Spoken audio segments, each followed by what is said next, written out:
Debbie Flintoff-King.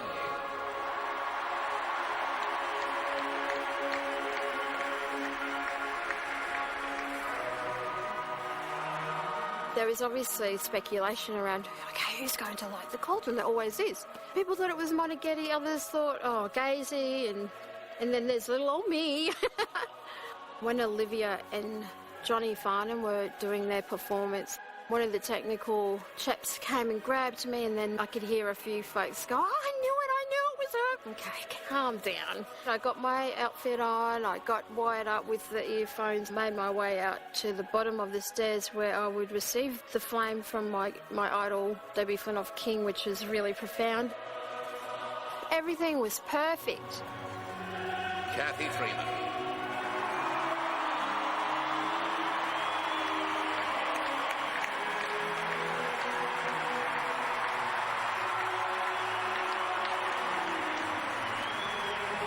I think now we know the answer. No one knew. I didn't even know. Couldn't have gone to a better person. All us women out here in this wonderful arena, this is fantastic. I didn't know until I got around. I walked around, I was one of the first there, and Kathy came out. And it was like, yep, this is appropriate. This is good.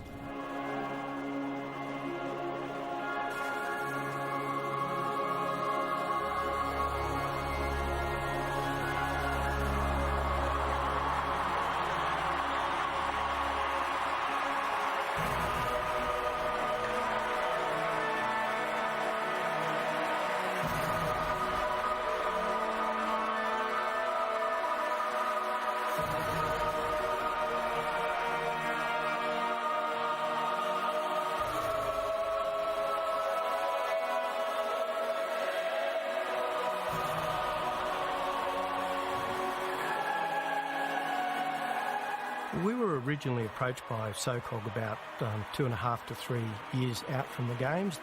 We then heard along the grapevine that they had engaged a Los Angeles-based firm to do the Ring of Fire. About 18 months or so out from the Games, they came back to us because the Americans had been unable to work out how to make the concept all work. Two of our engineers built a little bit in a lab workshop, showed Rick Birch's team how it would all work, and that was it. AGL was engaged to build the Ring of Fire for the Olympic flame.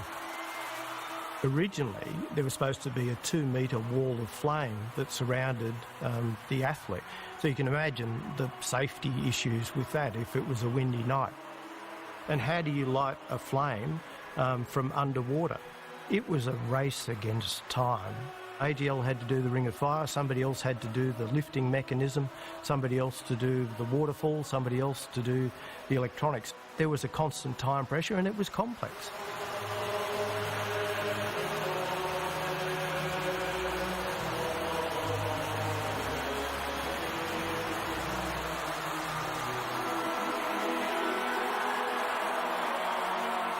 So now I've made my way back across the water and I've done the serious part where I've lit the cauldron and my job is done. I turn around and then the cauldron starts to ascend and oh, for God's sakes. And then I remember looking down at, the conductor, and then I looked down at the cameraman and I think the three of us kind of telepathically kind of all looked across at each other. This thing is just not moving. It's just not moving.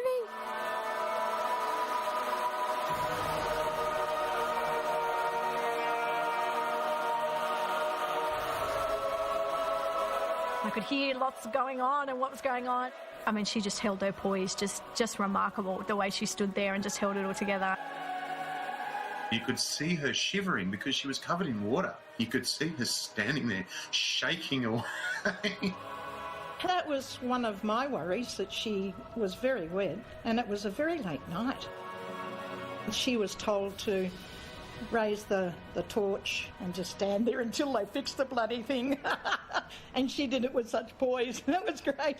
I would have been absolutely beside myself.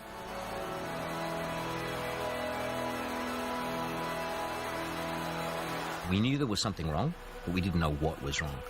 The cauldron had a gas cylinder as it came out of the water so that you could have the flames appear around Kathy and then rise above her.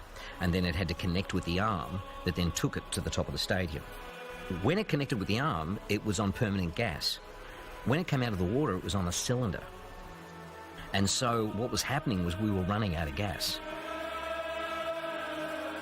We're going to extinguish the flame. We're not going to light the flame. We're going to be famous for putting the Olympic flame out in front of 1 billion people.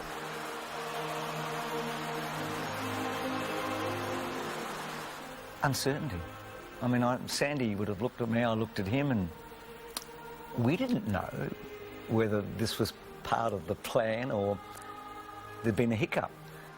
I just felt like I wasn't sure quite what was going on, not for the first time in my life. A faulty sensor had caused a malfunction in the lifting mechanism, and it severed the communications cable that was controlling the Ring of Fire on its journey. So the engineers, and good on them, they always think about redundancies. They had built in, by a radio link, another means of communicating with the Ring of Fire. And interestingly, 2 days before the opening ceremony, the organisers had tried to take that radio link away. They said there were too many frequencies causing interference. If they had taken that radio link away from them, they never would have got the Ring of Fire to the top of the stadium and the permanent gas supply.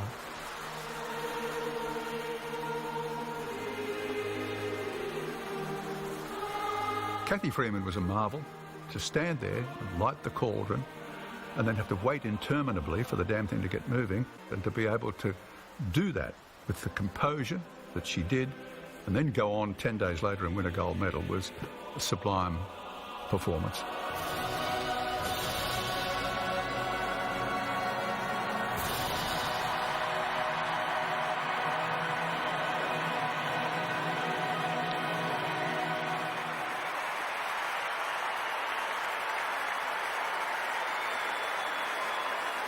Definitely felt like I had to give the impression that everything was fine, and it was fine eventually. I feel really fulfilled that I was given that honour, very proud, and I think the more that time goes by, the more precious that memory becomes, actually.